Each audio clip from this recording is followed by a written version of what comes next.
ako, lumalamon sila. Masasaya itong aking mga kaibigan.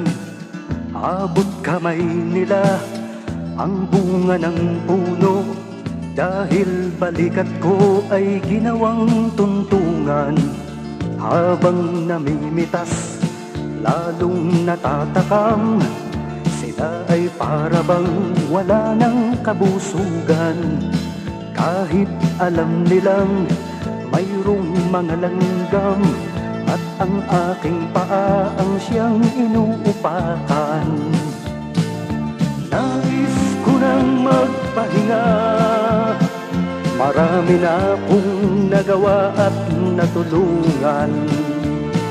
Ako'y labis na nag-aalala, baka ang puno ay tuluyan ng maubusan ng bunga.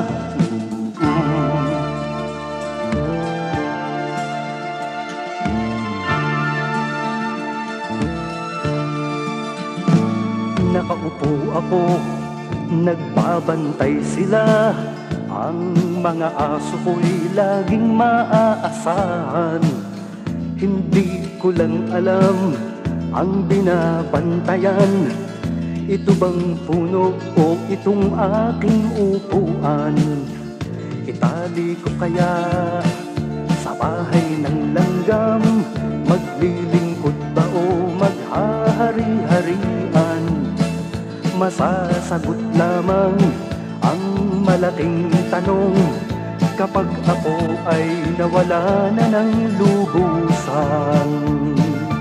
Nais ko nang magpahinga, marami na akong nagawa at natulungan.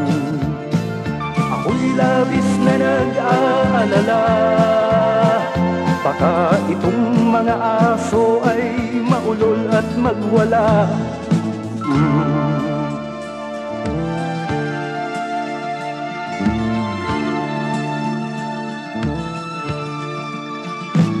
Nakaupo ako, naiinggit sila.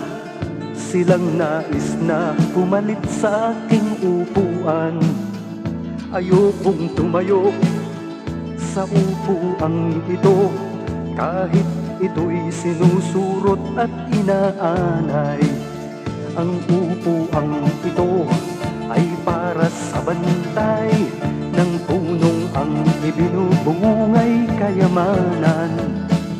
Nangangamba ako kung uupo sila, baka ang puno ay lalong mapabayaan.